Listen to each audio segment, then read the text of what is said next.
most despicable man who ever lived. He was a hero. He saved my life. He was a rich swindler. Scoundrel. He sent my uncle to a watery grave. He was a coward. Same. A victim. He was my husband. My father. My son.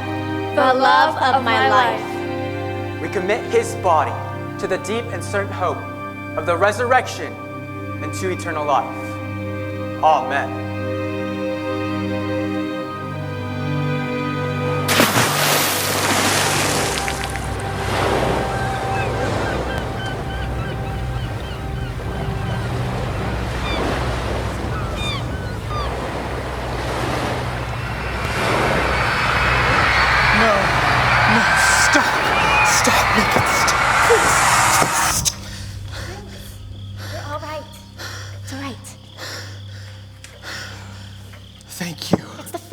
This week. Shouldn't you see somebody? Who? I don't know. A doctor. I'm not sick. A vicar, then. Don't be absurd. Come to bed. It's late. I must first finish the reports.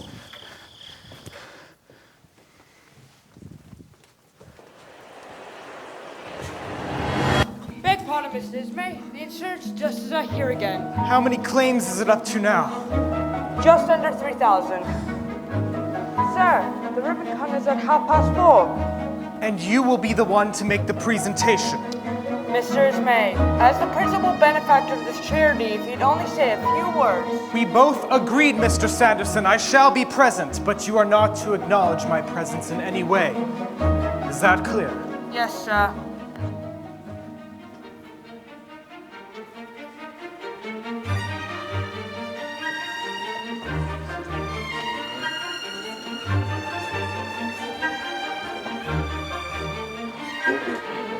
Ladies and gentlemen, as Vice Chairman of the White Star Line, it is my honor to be here today as we cut the ribbon on this spot where we shall erect a memorial to those left behind by this terrible tragedy. What about your employer? Where is he? Where is he? Yeah, where is he? He saved himself and was probably drowned. Ladies and gentlemen, Mr. J. Bruce Smith is... Is that coward? It wasn't his fault. Yes, it was! Spit it out.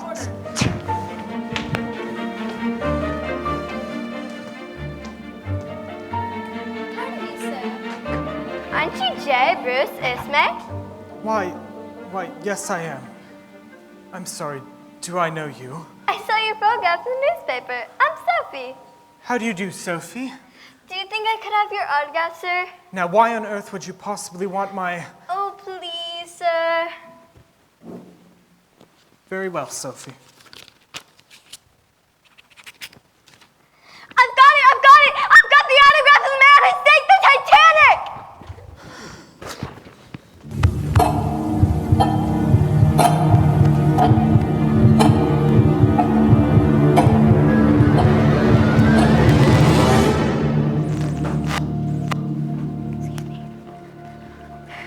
Look, Father, look at the big boats. When they are that large, my boy, those are not called boats.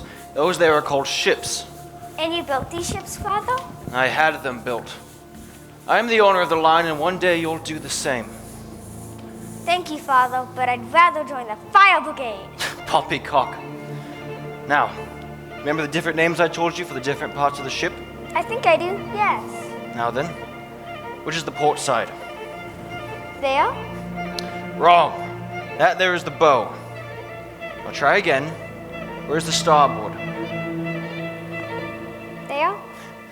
That is not a part of a ship. That there is a flag, you idiot! How will you ever be able to speak to the shipbuilders?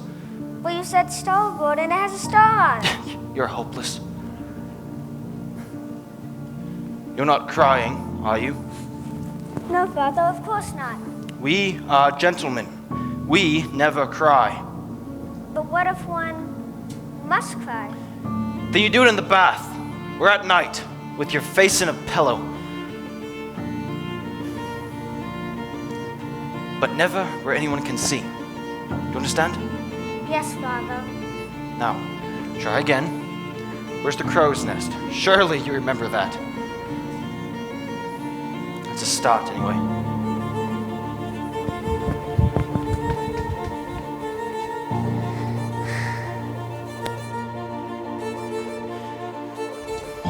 going to do with him?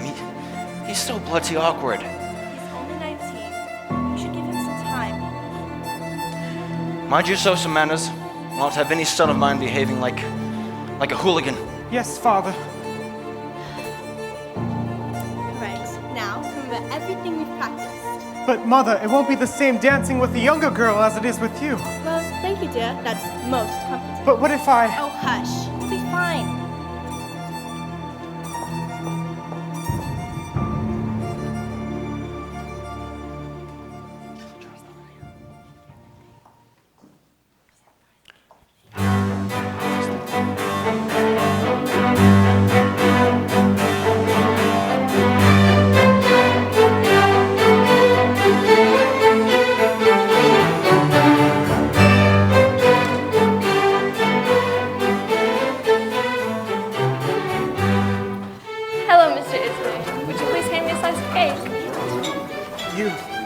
You know my name. Well, it's not so strange. My father has worked beers for most of our lives. I'm Vivian Pettifor. Yes. I know who you are, and I'm surprised that you know me. Of course, as a child of a lowly riveter, I'm not in your class. That's rubbish. I'd love to dance. With me? No, with him. Oh, all right.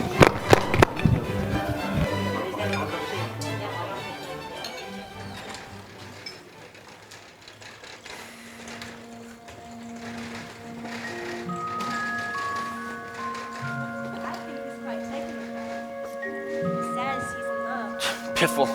He's far too young to know what love is. Well, my boy, now that you finished Harrow, it is time you saw the world.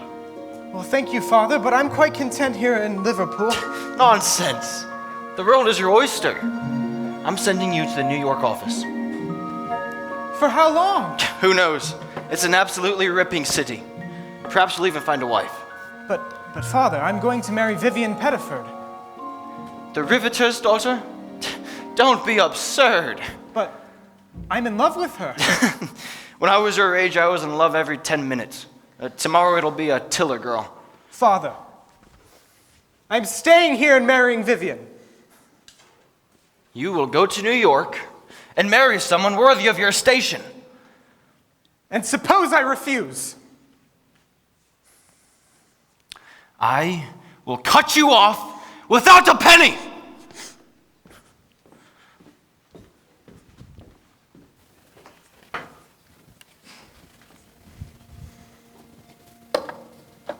I won't go, Vivian. He can't make me. What if he cuts you off? Then let him! I don't need his money or the bloody White Star Line. Bruce, this is a wonderful opportunity. Not if it means I have to live my life without you, dear. You mustn't make him angry. I suppose I could go for a few months just to humor the old sod. But I shall write to you every day. I will save enough for your passage, and we shall be married together in New York. I shall miss you terribly. By the end of the year, Vivian, you will be my wife.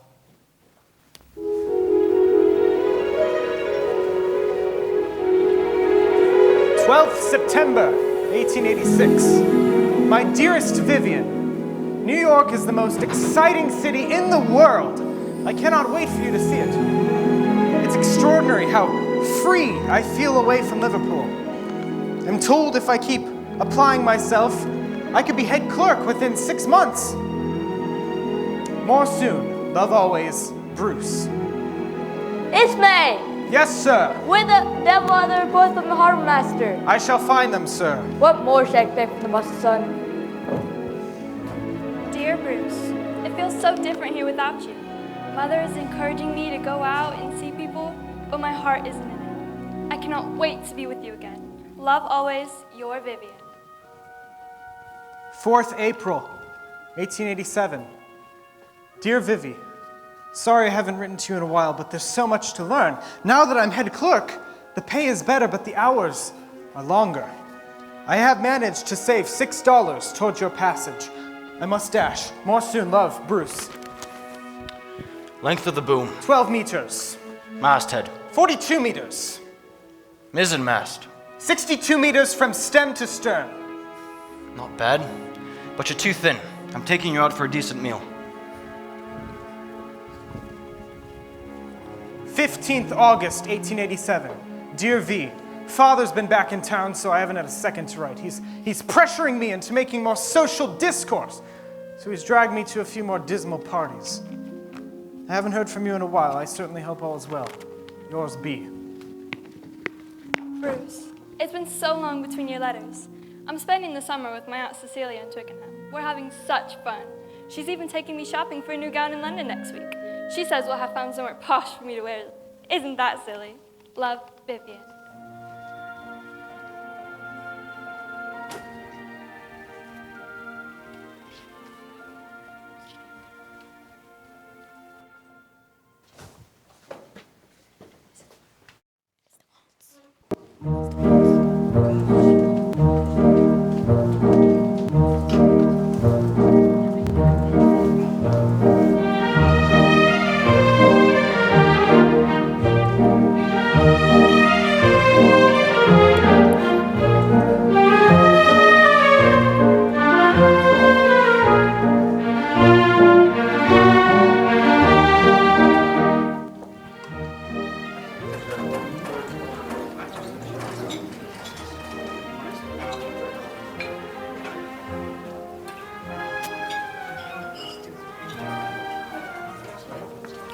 I'm sorry, you No, go ahead. please. I insist.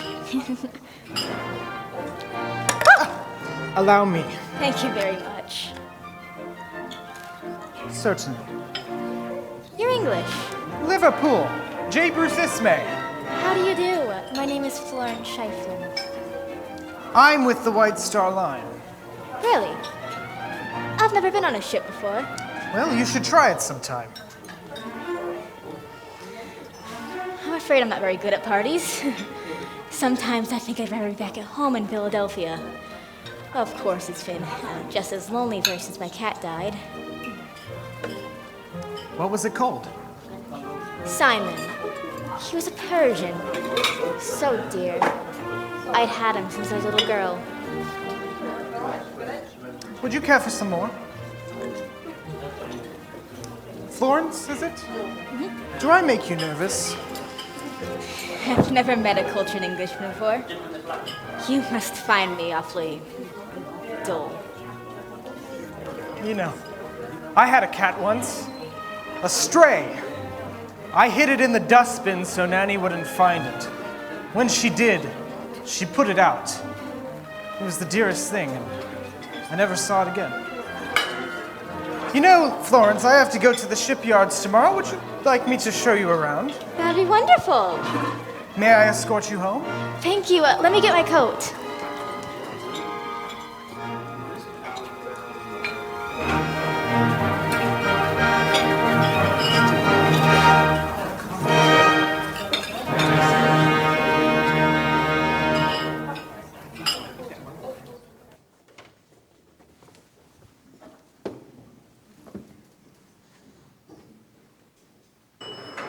Look, darling, they've even got a lift. How thrilling. I don't know why we have to go to this blasted party. No one's seen us yet. We could just as easily spend the evening at home. Now behave. Didn't JP say that, what was it, Mr. Hurst could be an important ally? I abhor journalists. He's not exactly a journalist. Mr. Hurst owns one of the largest newspapers in America. It wouldn't hurt to have on your side. Now you're beginning to sound like my father. Listen, dear, we shall spend no more than 1 hour at this party. If I put my hand to my temple, that is your cue to explain that my neuralgia is flaring up and we'll make a quick getaway. Please? I don't do parties since our honeymoon. Very well.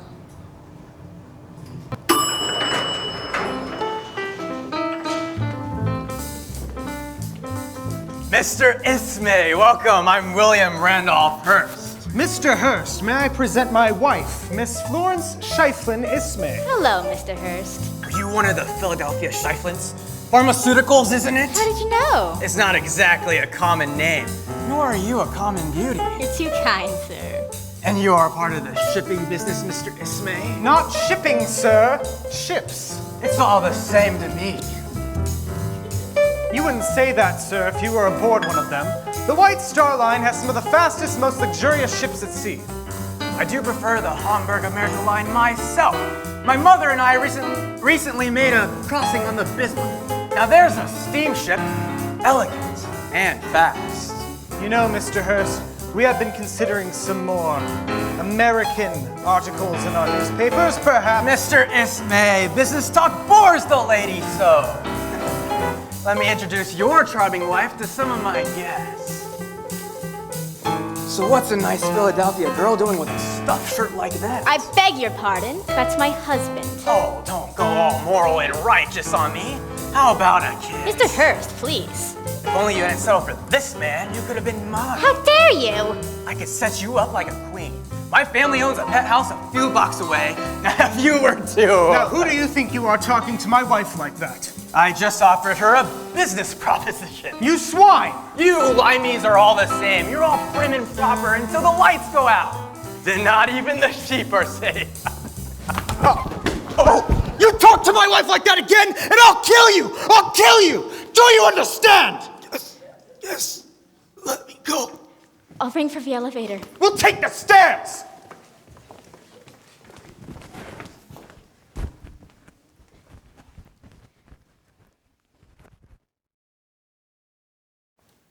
What are y'all staring at?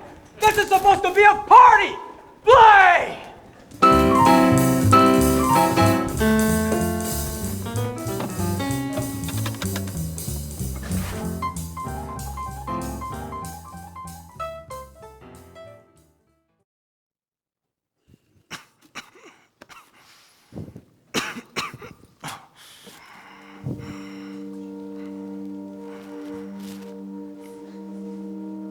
How are you feeling today, Father? Ripping. I think I'll swim the channel. How do you think I feel, you idiot? Well, at least you haven't lost your fight. I've got something for you. It's in the bottom drawer.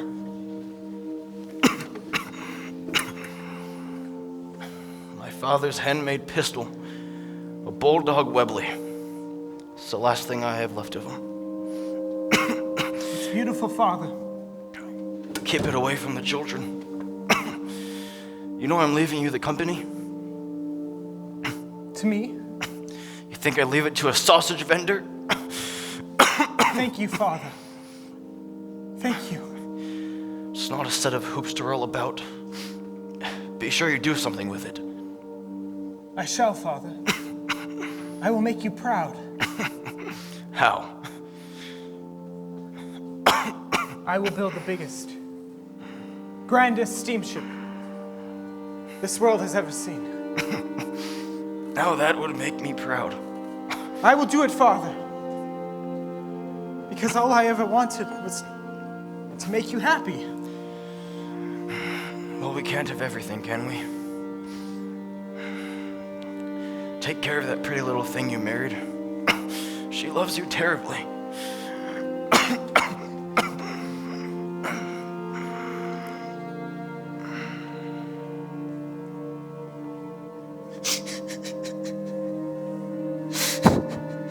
It's over, Ben?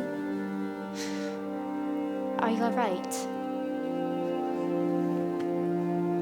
I shall be with you in a moment.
This is the newest style of life jacket.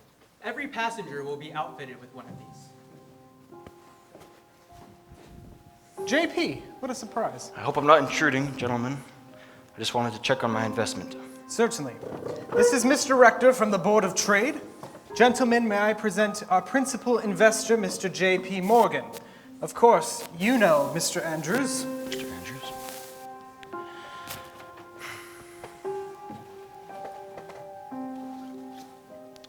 I see you've opted for the more expensive life jacket, Mr. Andrews. Perhaps we can economize with a few less lifeboats.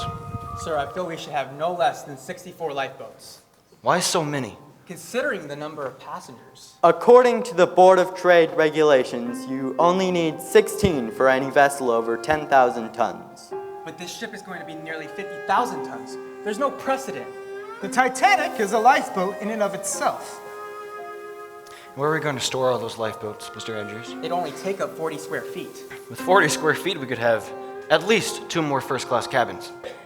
Gentlemen, it's dangerous not to have less than 32 lifeboats. Based on current regulations, you need no more than 16. Well, if he says 16, why do you say 32, Mr. Andrews? Sir, if there were ever to be an accident. I thought you said this ship was unsinkable. Practically unsinkable.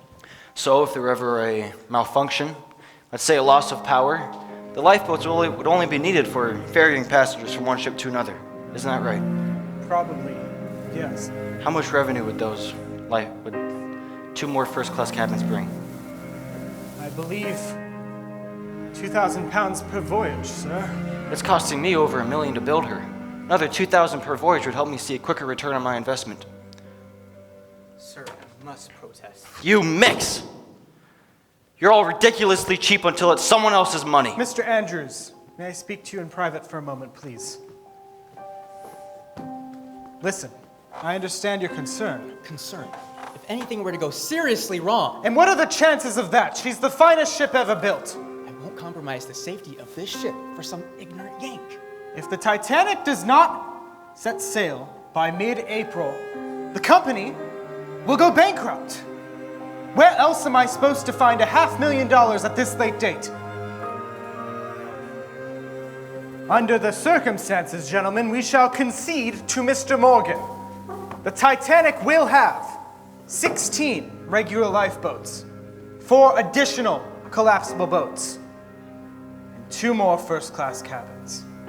I'd say that is more than adequate for a ship of this quality. Now what's next on the agenda?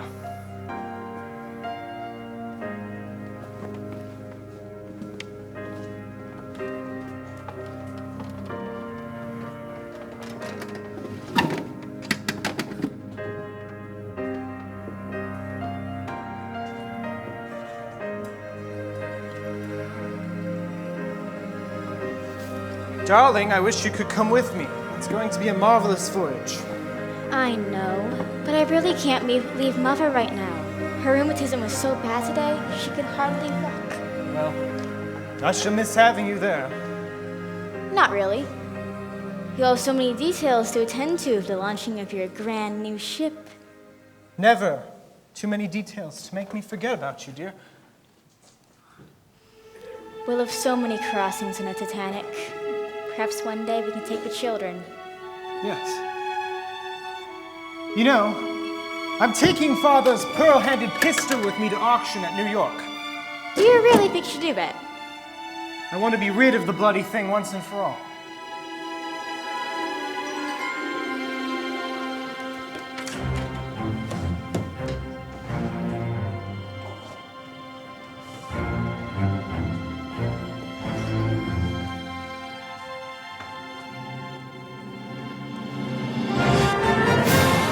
That's going ashore. All ashore for Queenstown, Ireland. Final port of departure for the RMS Titanic.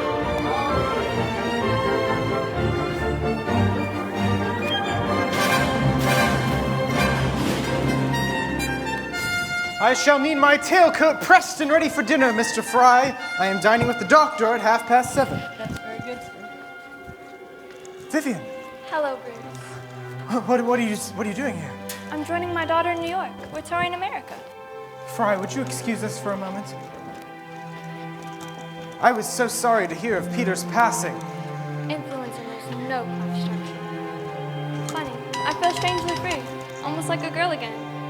Well, you still look like one, dear. You have no idea what it means to me that you're here. You didn't think I'd miss it, did you? I was there when your father said you'd never amount to anything. And look at you now, the man behind the RMS Titanic, the largest floating object in the world. May I show you around?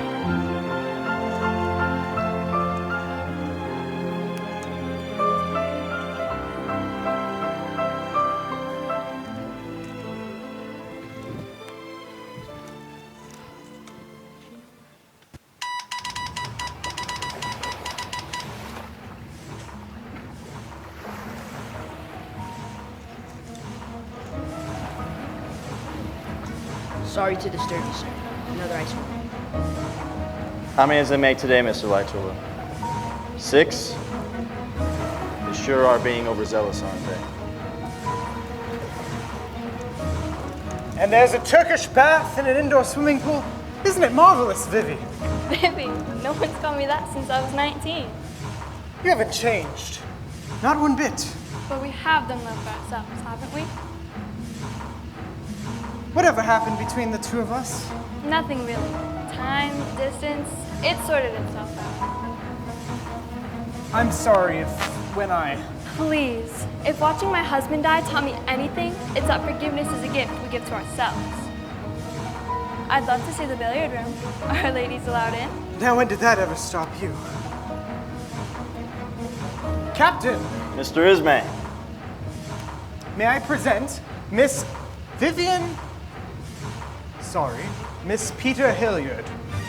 How do you do, Captain? Ma'am? I must dress for dinner, Mr. Ismay. Can we continue our tour later? Certainly. A new ship is always a beehive of activity. And what a pleasure it is to have you at the helm.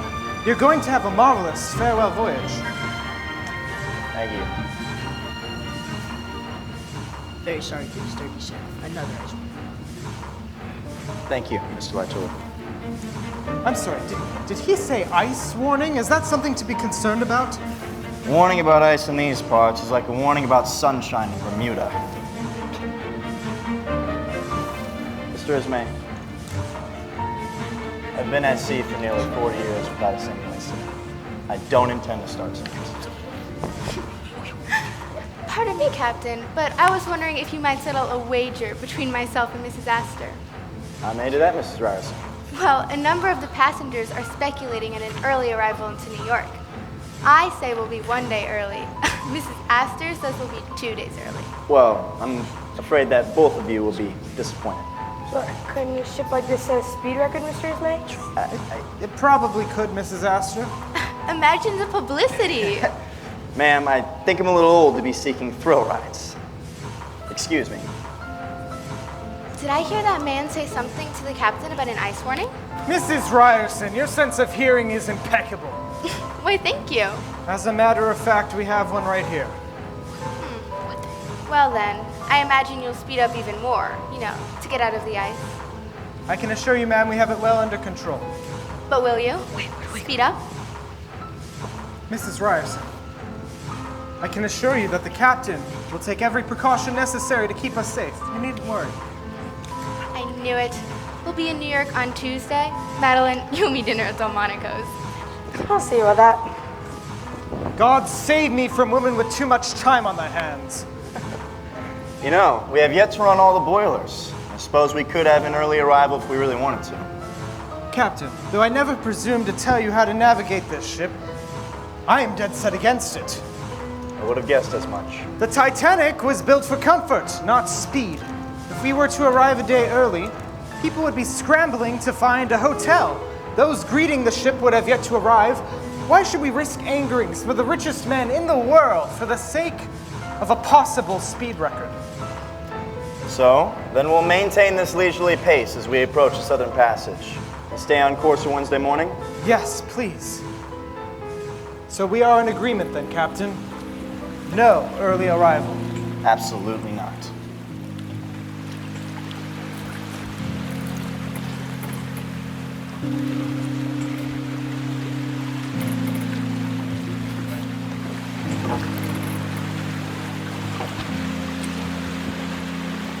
Wasn't that a fine meal? Splendid. The best so far. I'm afraid I had a few too many oysters. May I show you to your room? Thank you. You know, this rather reminds me of that silly Christmas dance. I was so terrified back then. Of me? Why, yes. You were the most ravishing creature I'd ever seen. Are you afraid of me now? Should I be? Would you like to join me for an evening stroll? Why, yes, I would, but it's probably better if I don't. Surely you've been on enough crossings to know that a ship is full of secrets. Let's create a view of our own. You are a respectable widow. And you're a happily married man. Why did you stay in New York? You didn't need me, Vivian. I guess I just found someone who did. But if I were a different sort of man... You are! You're the man who built the Titanic. Good night, Bruce.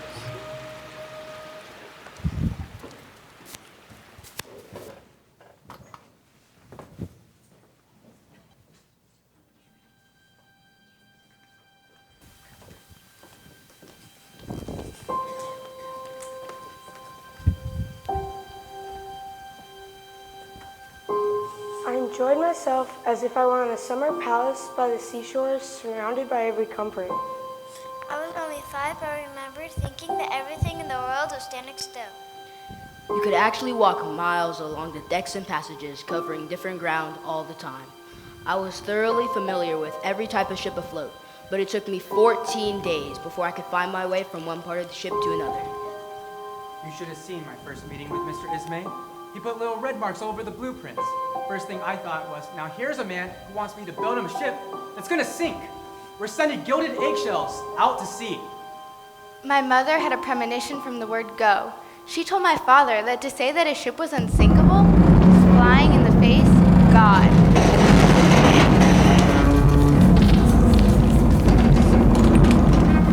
What was that? I think it was an iceman, sir.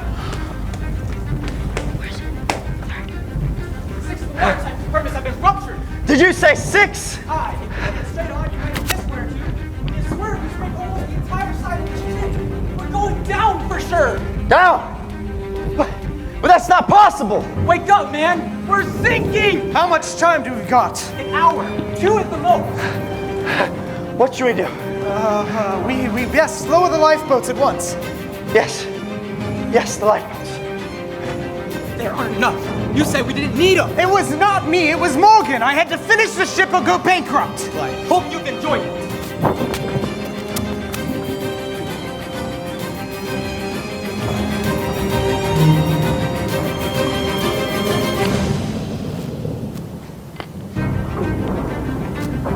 Very careful, in you go. I forgot my life jacket. I left it in my cabin. It will be all right now. Here, take mine, Off you go. Bruce! Vivian, what are you doing still on board? Looking for you! Listen to me, Vivian. I have called for help, but there's a chance they might not get here in time. You must do as I say. I'm not leaving without you. Do you see that boat over there? It is collapsible sea. It is the last boat on board. If I've heard by then that help is on the way, I shall join you in it. And if not? Just go! Coming, Mr. Murdoch! Angela, where's my little girl? Where did you last see her? She was down in the cabin with my husband. She might still be down there. What was the number? 243. Be dead!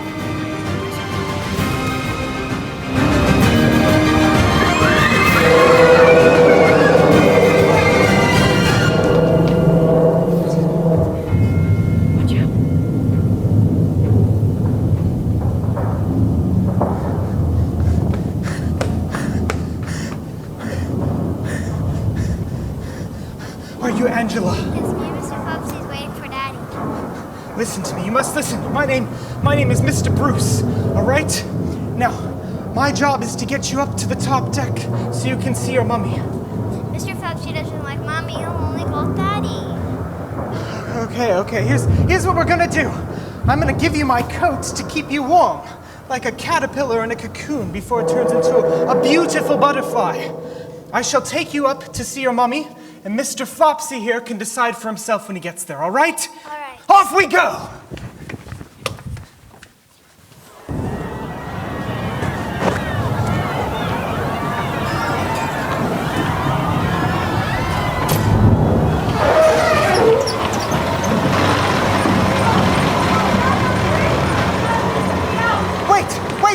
Wait, I've got her.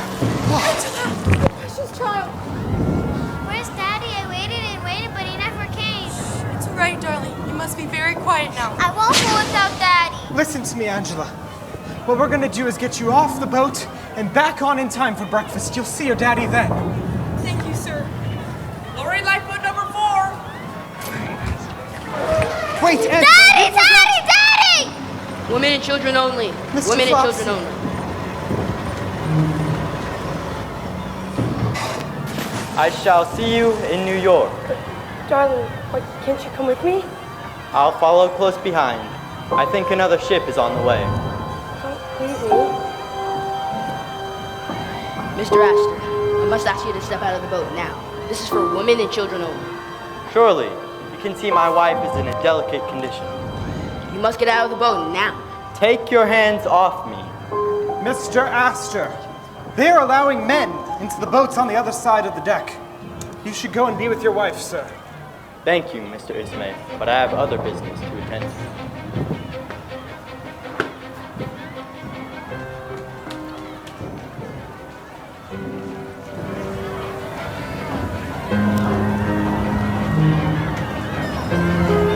Fry! Has anyone seen my valet, Mr. Fry? No, sir. Sorry, sir. Women and children, last call for women and children. None? Gentlemen, there's room for a few more of you if you'd like to come. Mr. Ismay, are you coming? I'm sorry, Vivian, but I cannot go with you. Mr. Ismay, you know nothing about the sea. You understand astronomy and navigation? You could be a great help to us if you're on this boat. As the chairman of the White Star Line, it is my responsibility to go down with the ship.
Okay, sir.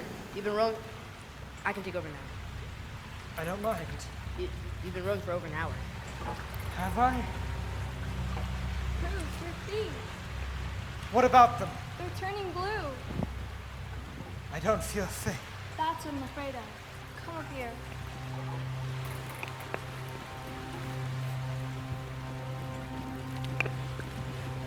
Thank you.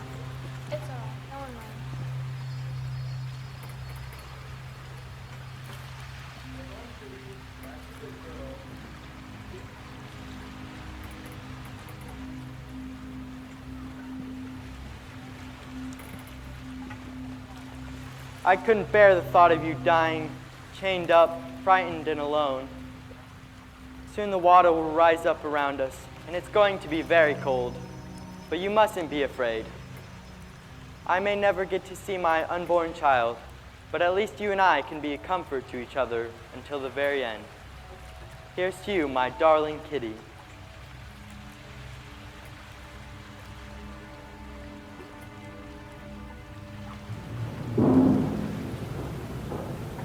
Mommy, it's going down!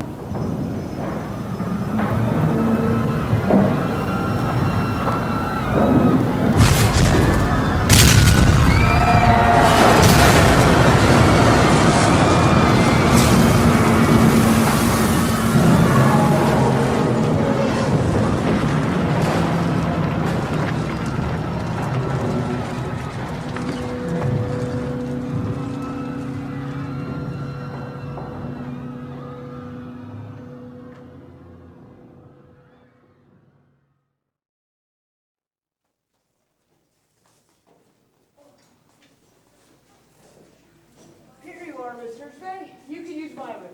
Is there anything you require, like food or? Nothing. Nothing. Thank you, Dr. McGee. Steady now, old man. I did everything I could. I filled all the lifeboats. I did everything I could. Of course you did. I must go up to the deck. There are a number of people who require medical attention. Some morphine will calm your nerves and help you to sleep. Doctor, is there a way we can message another ship? All those people will want to return to England. You're no use to anyone in your current state. But I've got to know that help is on the way. There's plenty of time for that. Sleep now.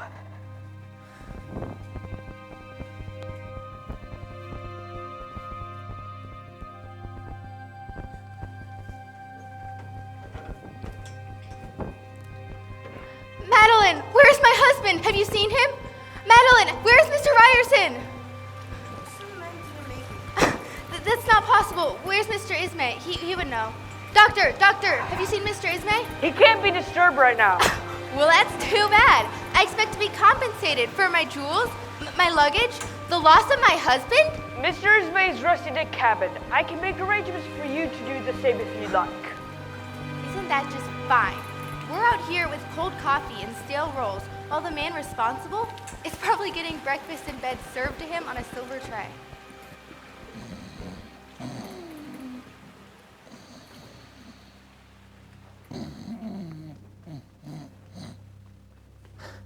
How long was I out? About 4 hours. Doctor, can you arrange for a while this message to be sent? Of course. There are a number of people who wish to speak to you. I can't face them now. I don't blame you. Sir, it is imperative that a message be sent. I've got to know that help is on the way. I'll tell them to send it out once.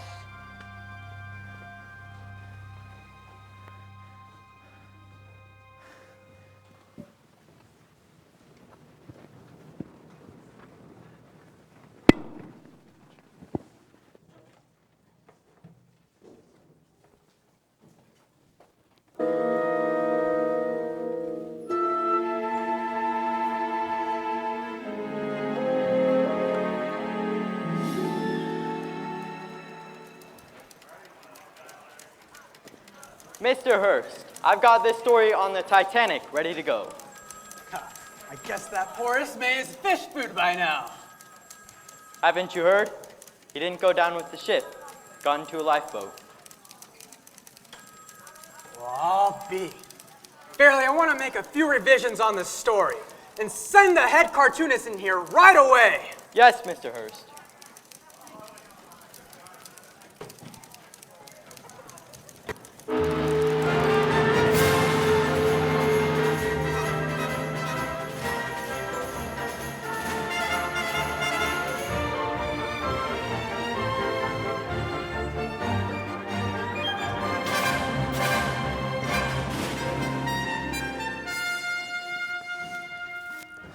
Finally, New York Harbor. I didn't think we'd ever get off this god-forsaken ship. Bruce? Vivian! I didn't want to leave without saying goodbye. Are you all right? Are you? I'm fine. I want to thank you for getting into the boat with me. I couldn't have gotten through that night without you. I don't know what to say. You needn't say anything. I know what you did and what it meant for you to do. Goodbye, Bruce. Mr. J. Bruce Ismay? Yes? My name is Senator William Alden Smith. I need you to come with me, please. I don't understand. The United States is launching a full investigation to the sinking of the Titanic. As chairman of the White Star Line, the key witness. But, sir, this is a British ship. It is part of the International Mercantile Marine Company, is it not? My good man, the Titanic was built in Belfast and flew the British flag. Now, I have arranged for another ship to take us all back to England, where I'm sure there will be an inquiry into this disaster. That mockinogram has already been intercepted, and your arrangement for a ship has been canceled. Now, do you plan to cooperate with the American authorities or not? In any way possible. Then come with me, please.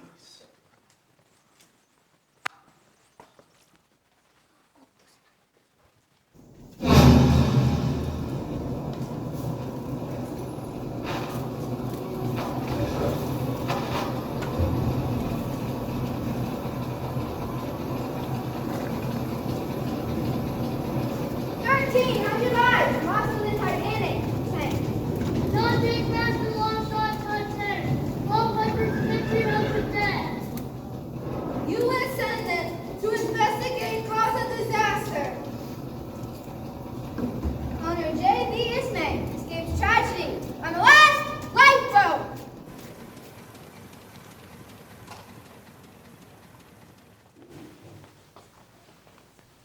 Do you think it's true, man? That's besides the point, Butler. A great many people will. Shouldn't we start looking for better jobs? I don't care what he did. The old buzzard doesn't deserve this. Deserve what, Mrs. Franklin? Nothing, sir. We were just looking at today's newspaper article. Which article? You haven't seen the newspaper yet today, sir? There was no time. I was escorted off the ship before it even landed and sneaked into this hotel for the blasted inquiry. Why are you all staring at me like a wet weekend? Will someone please tell me what is the matter?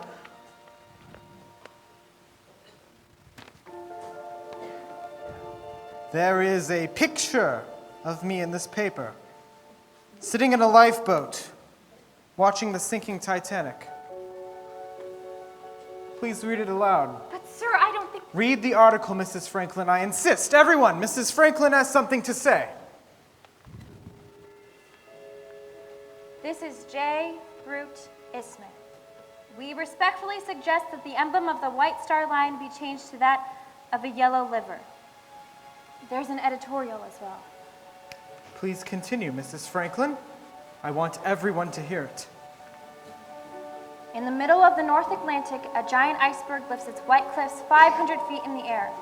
It towers like a mighty marble monument above the graves of 1,500 heroes who died, that the women and children might be saved. Please continue. When the dear ones have been sent to safety, those true men stood alone upon the deck of the doomed ship. Who would not choose such a glorious death?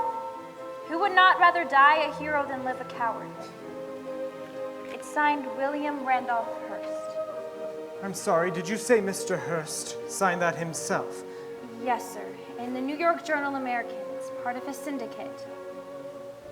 Which means that article would have appeared in how many other newspapers? Around 27, sir.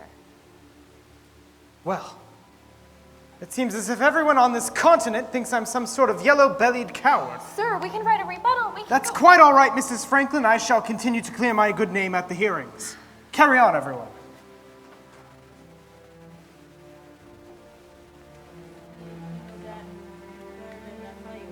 Just like his old man, nothing ever phases him.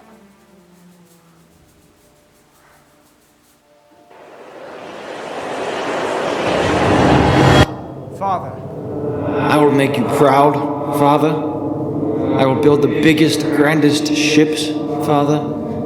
You are a disgrace to the Ismay name. Mr. Ismay? Are you all right, sir? I'm fine. Your face is flushed. Are you okay? I'm fine, Mrs. Franklin. Senator Smith's man is here to escort you back to the hearing.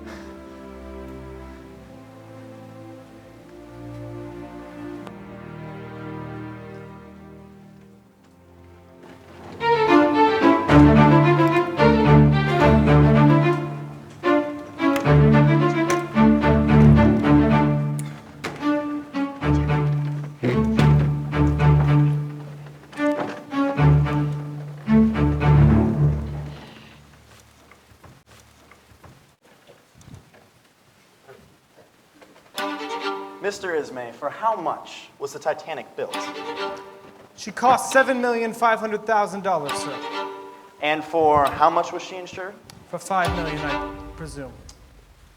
Mr. Ismay, did you have anything to do with the insurance? Absolutely not, sir. That is taken care of at the New York office here. Well, do you know of an attempt that was made to reinsure the vessel on Monday, April 14th, 2 days after the accident? No, I do not. That would have been grievously taking advantage of the situation in a most reprehensible manner. Thank you, Mr. Ismay. We'll take a 90-minute recess for lunch. Having a hard time with Ismay. What do you mean? He's cooperating, isn't he? The dirty scoundrel's so squeaky clean, I can't pin him on anything. Half the world is calling for his head. I just have to find a way to bury him. But if he didn't do anything wrong. Doesn't matter. My ticket to re-election is seeing that J. Bruce Ismay is locked up for a good long time.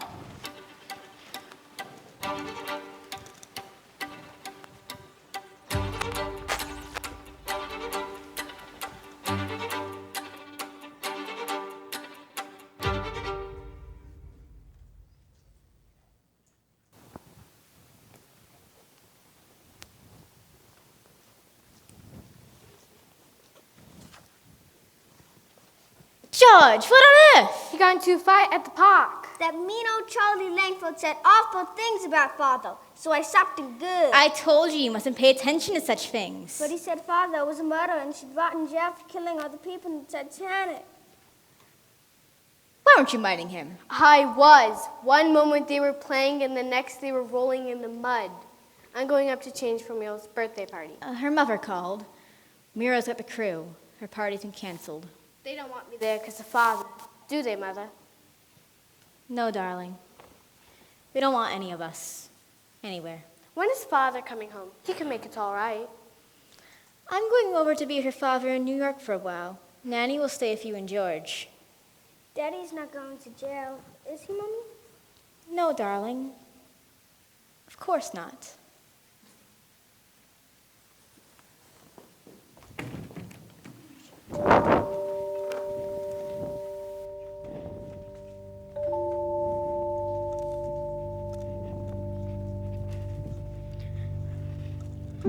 I know what an ordeal you've been through, Mrs. Radisson. First, my son dies in an automobile crash a month before the sailing. And then my husband goes down with the ship. You know, they still haven't found his body. I'm sure you filed an insurance claim with the White Star Line for your loss of property, not to mention the loss of your poor husband. I filed a claim for over $5,000. Too bad you might not ever see again. How is that possible? This committee is unable to find any fault on the part of J. Bruce Ismay. Then the White Star Line might not be liable for anything. But what about those things they're saying about him in the papers? Allegations, if nothing can be proven. Thank you, Senator. I am quite prepared to speak my mind.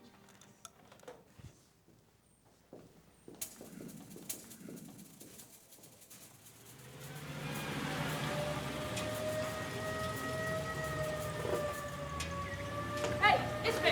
How'd it go today on the stand? Bugger off!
my darling! The very idea you might have drowned.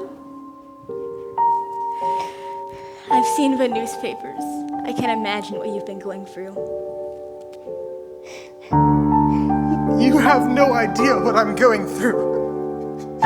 It's all right. I'm here now. They want to lock me up for prison for life. I can't go on like this, Florence. I won't. So you're going to stick your father's pistol in your mouth. What's a fine idea? Did it ever occur to you that God spared you for a reason? Now, isn't that the most absurd thing you've... Don't you see what an opportunity you have here? Bruce, we have means. We can help these people. What if they send me to prison? After all you've been through, you think I'd let you give up without a fight?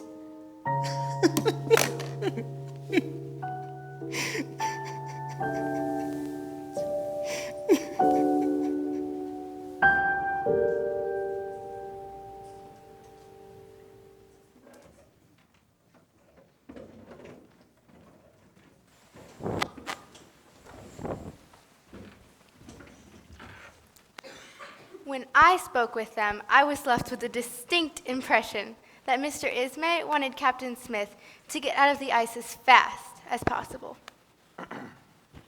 Now, Mrs. Radisson, remember that you are under oath. Did Mr. Ismay actually say anything to you about speeding up the ship to get out of the ice? Well, not in so many words.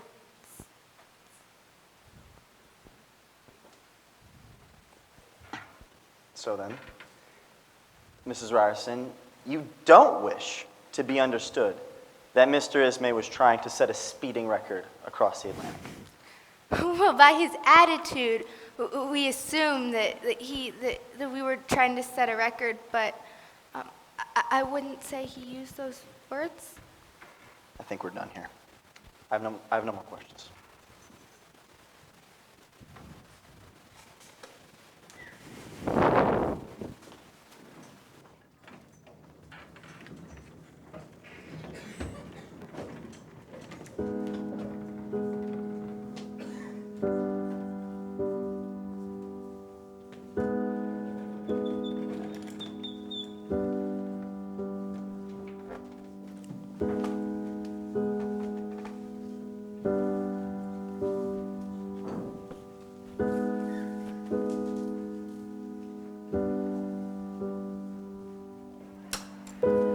Thank you for seeing me, Mr. Hurst. Not at all, Mrs. Ismay.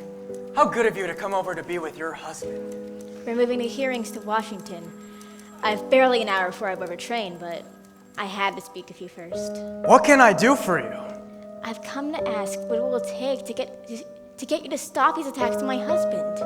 Those are just about selling more papers. How can you say that? He ruined my husband's life and mine. He should have thought about that the day he tried to strangle me at my own party. But that was 20 years ago. Surely you... I have a long memory, Mrs. Ismay. My husband is not a villain. A lot of people would like to disagree. If you won't think of me, then what of my children? Spare me the sob stuff, Mrs. Ismay. I've got 20 people down the hall who can write it better. When we first met, you wanted something from me. I'm listening. If I were to offer you what you wanted then, would you leave my family alone? Now that is the most interesting proposition I've had in weeks. You noble women are too much. Mrs. Ismay, I am flattered by your generous offer. But I am in the business of sensationalism. The Titanic is the best story since Little Red Riding Hood. And your husband has been cast as the big, bad wolf. Good luck, Mrs. Ismay. You're going to need it.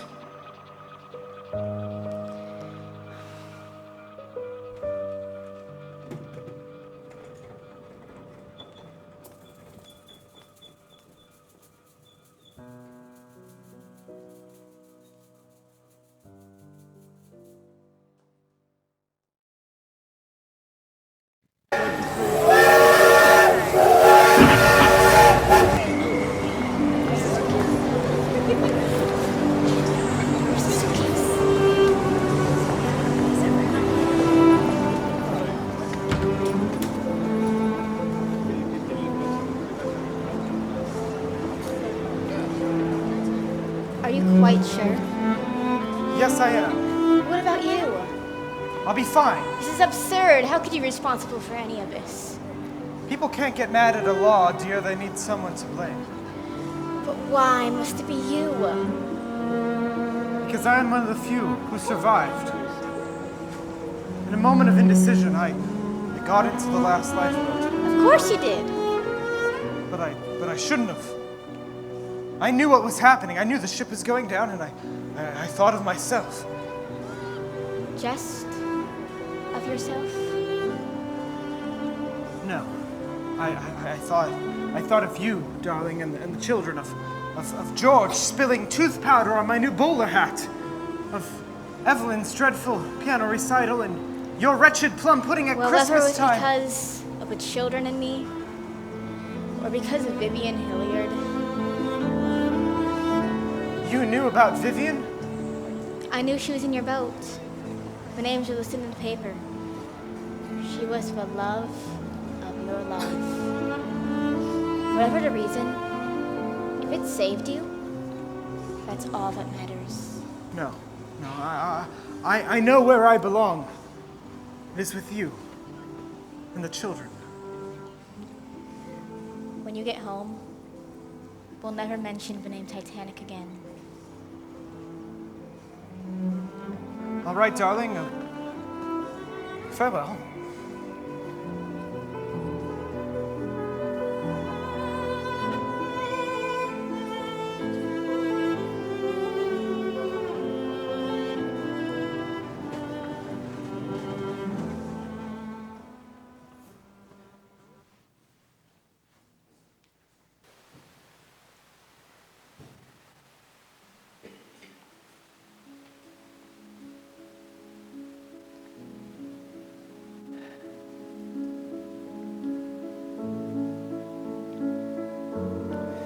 Mr. Ismay, how many times have we been over this? Senator, when I first met you on board the Carpathia, though under severe mental and physical strain, I placed myself voluntarily at your disposal. I have attended every day of hearings and have been a willing participant. The committee is grateful for your participation. Your committee is aware, is it not, that an inquiry into this disaster has been started by my own government. We are aware, trust me. The British inquiry has jurisdiction to deal with matters of importance to the interests of my company. These require my attention in England immediately. Mr. Ismay, I plead with you, just Senator, please. I appeal to you as a husband, as a father. Many of my closest friends and colleagues perished on that ship. Their families have nothing. Nothing. I must begin to make reparations. I understand. Do you, sir? Then why will your committee not finish its investigation of me and let me go home? Mr. Ismay, I'm not mindful of the fact that you are being detained in this country against your will. I understand that it would be most embarrassing to be absent from your company at this time. Thank you, Senator. So when But, sir, the horror of the Titanic catastrophe and its importance to the people of this world calls for scrupulous investigation. I have been charged by the United States Senate to make an official inquiry. Nothing will be left undone. I shall not consent to your leaving this country until the inquiry is completed. But, Senator... Are you aware that some of the members of this committee think you should be tried for manslaughter? Yes. I had heard the rumors, yes. I am trying to save you, sir. Under the circumstances, you should continue to help me instead of annoying me with your personal matters. Good day, Ismay.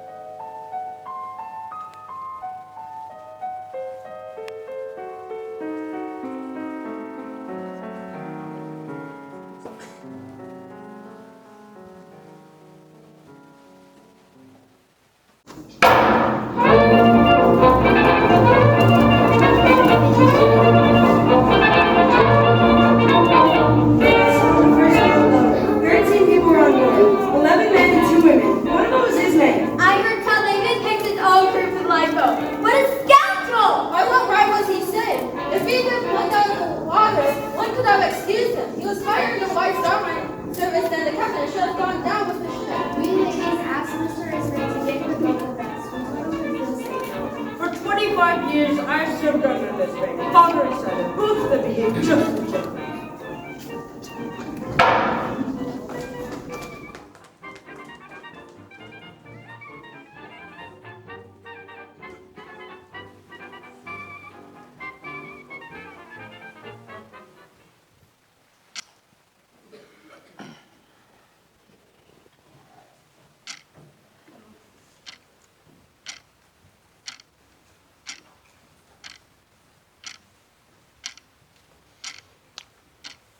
Senator,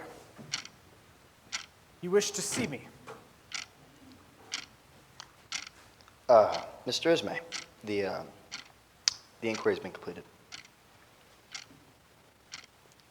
And what am I charged with? Nothing. You've been charged with nothing. Nothing at all. That is correct. You're free to go.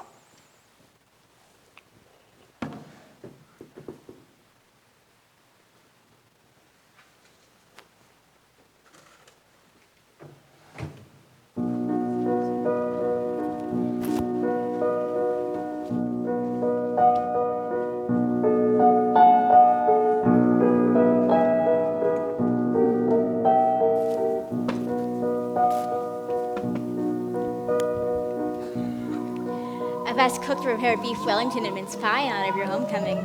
Sounds splendid, dear.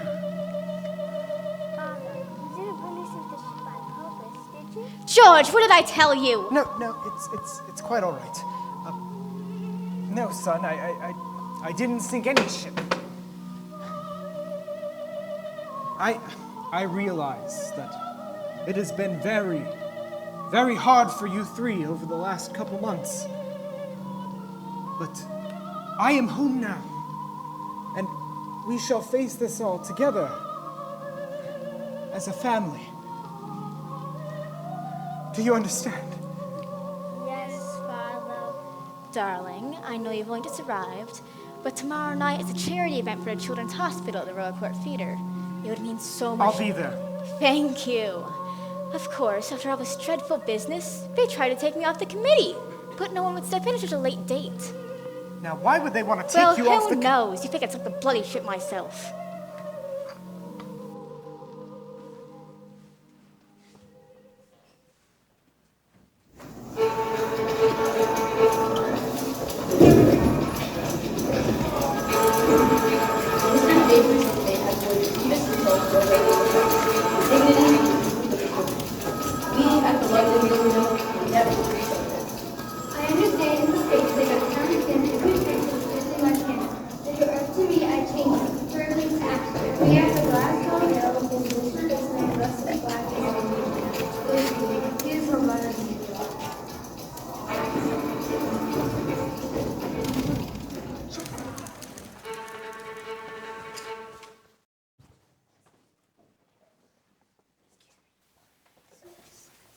Look, Father, I'm a pirate. And so you are. And what a terrifying one at that. Yo-ho-ho. Ahoy, mateys. Where did you get this? I found it in your suitcase. You mustn't take things that don't belong to you. Do you understand? Yes, Father. George, go wash up for dinner.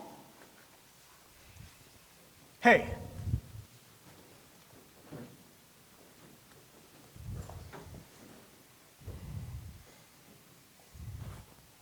You're a splendid pirate. I'm so glad you're home. You'll have just enough time to change. The reception's in an hour. Oh, your charity event. Don't tell me you'd forgotten. Of course not. I had Jennings bring down your coat. Thank you, dear. And I suppose it's dreadfully important that I go tonight. Darling, it's all our friends.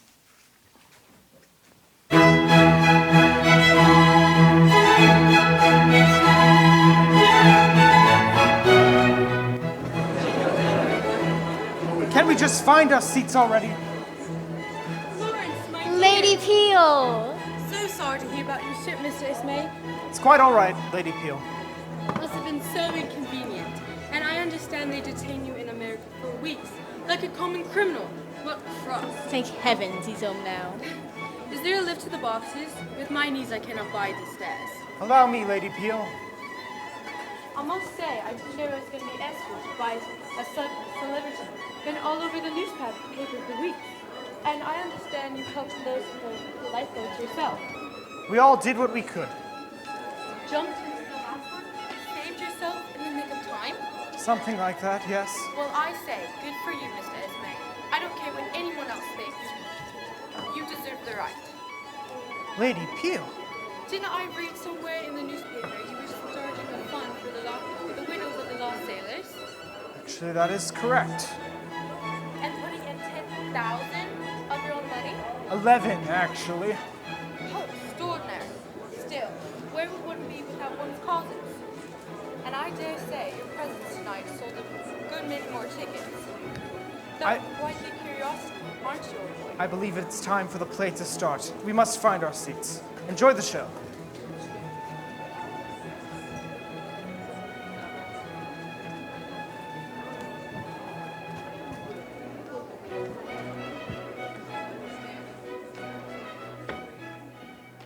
Ladies and gentlemen, I'd like to welcome you to this evening's performance benefiting the Royal Liverpool Children's Hospital. And now the Lucille Dramatic Society presents William Shakespeare's The Tempest.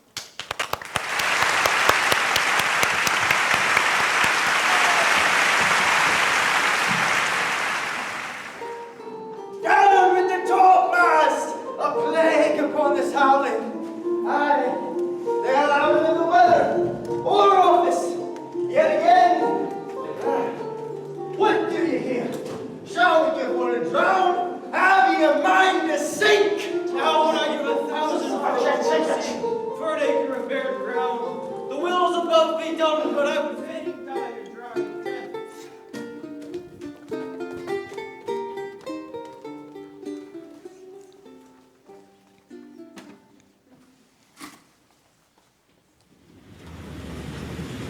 Bruce, I feel like such a fool. You did that on purpose. Why on earth would I? Trying to snap me out of it, are you?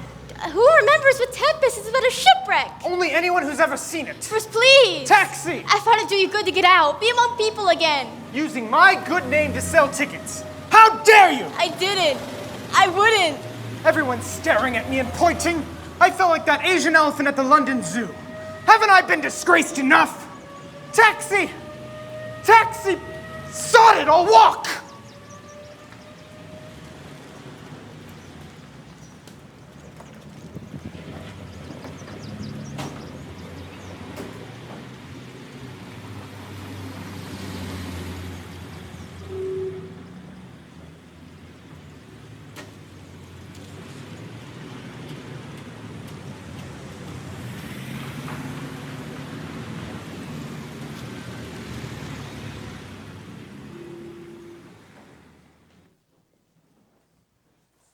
Leave it off.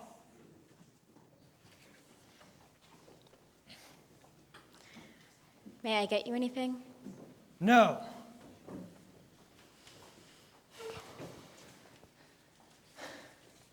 It won't work, you know.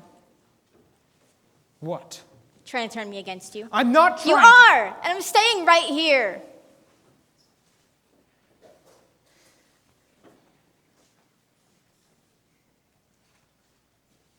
I shall be with you in a moment.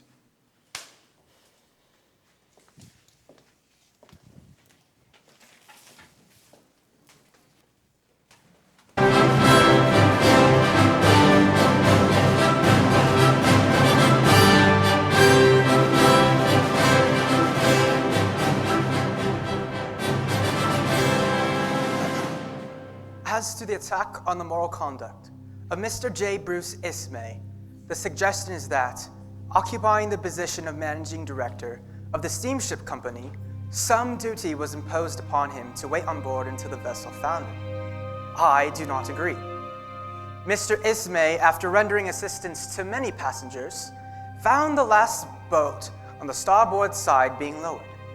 No other people were there at the time, and he jumped in. Had he not, he would merely have added one more life, namely his own, to the number of those lost. In conclusion, it is no part of the business of this court to pass judgment into such a matter. However, should I see Mr. Ismay on the street, I should pass him by in silence.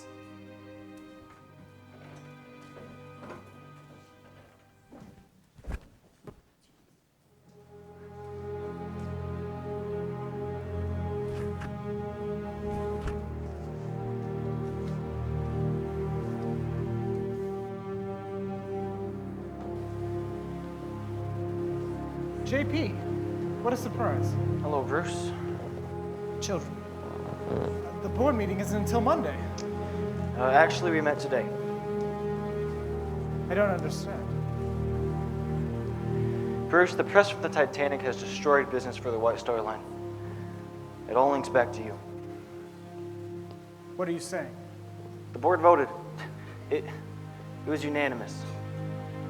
We will not be renewing your contract as chairman. What? No, you can't do this to me. You can't do this. My father built this company from nothing, out of nothing. I'm sorry. No, you're not sorry. You never were. It was because of you that we didn't have enough lifeboats on board. All these months, these days and months, I've been taking the blame for your bloody selfishness. Don't you think it's a little late to be pointing fingers? I will never forget what you did. Do you realize how many people still think you belong behind bars? I might be one of them. You may be one of the richest men in the world, but you're still a swine! Lucky for me, some people still prefer pork to chicken.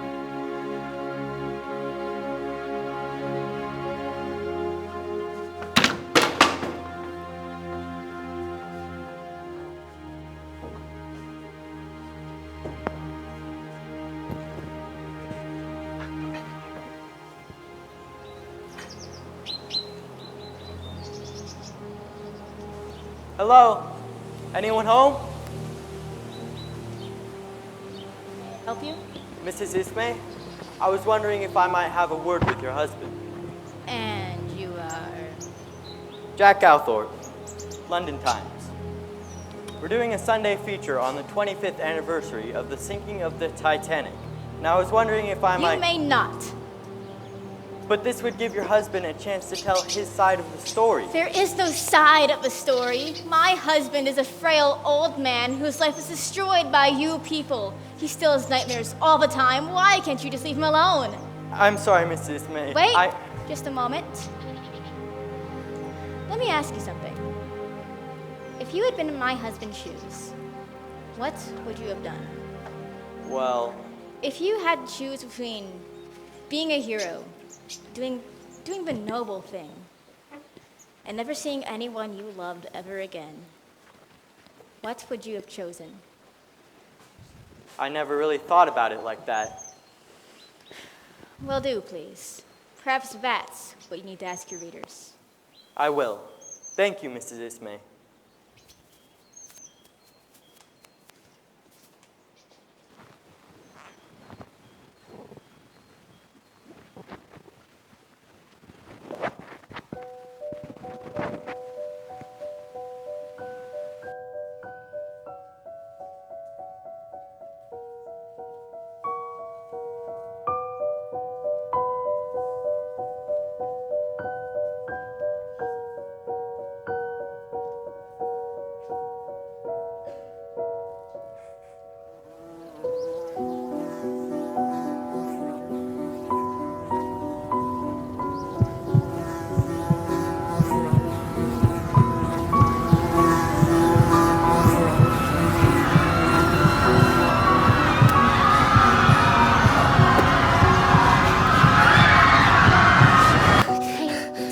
Did you hear the screams? Let's go inside.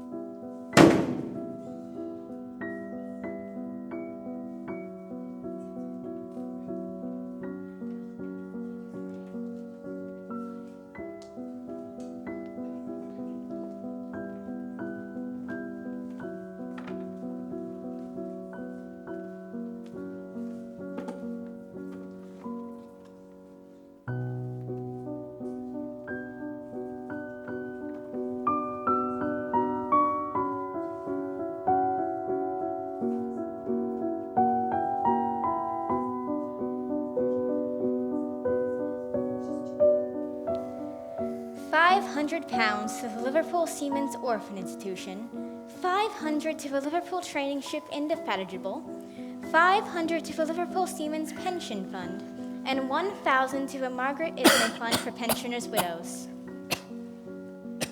Not enough. It's twice as much as last year. Still. 500 more each. I'll notify the bookkeeper. We should get going. Are you all right? You should have let that blasted diabetes kill me. It's only been a month since the surgery. The doctor said it would take some time. Is there anything else you need? Just a pair of tap shoes, darling. I'm rehearsing a number with Gertrude Lawrence.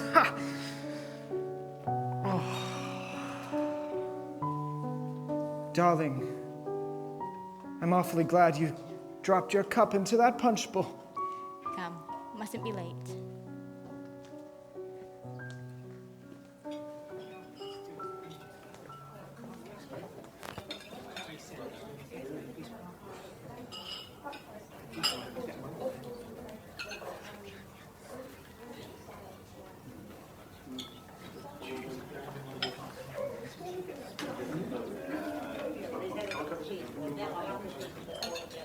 When they told me you were really coming this year, I simply couldn't believe it.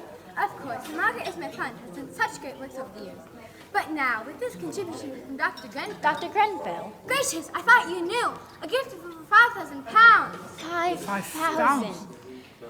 Why, we'd like to meet this Dr. Grenfell. Let me go find her.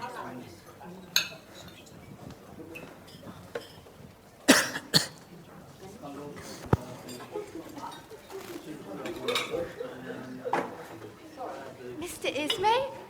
What's an honor. I'm Dr. Grenfell. It's a pleasure to meet you. I'm sorry, I was expecting a... A man? That's quite all right.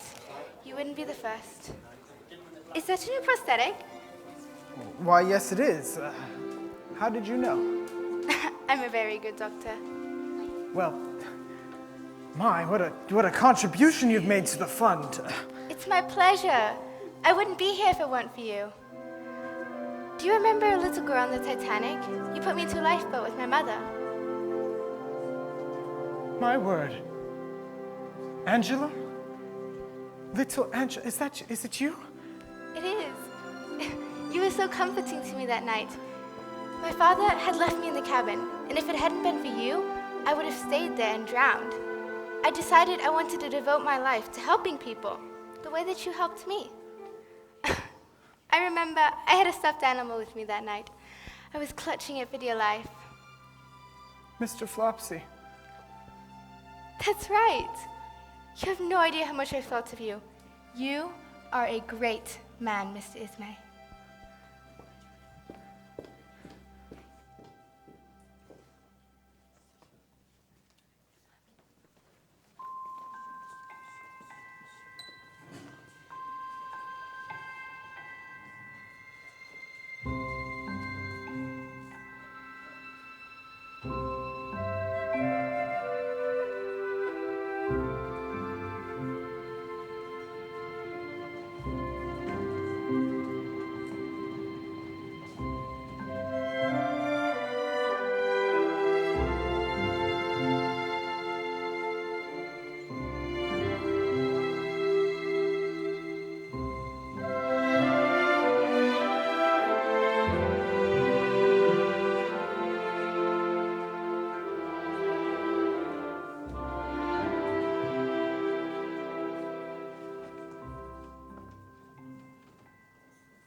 Commit his body to the deep and sure and certain hope of the resurrection and to eternal life. More than 100 years later, Mr. J. Bruce Ismay is still a controversial man. Many people still ponder the question, was he the hero? Or was he the villain? No two people seem to have the same answer. No one knows what really happened that night. Or why J. Bruce Ismay got into that last lifeboat. There's so many myths and legends, it's hard to separate fact from fiction. What we do now is that for this one decision, the world never forgave him. One moment. 1 second. 1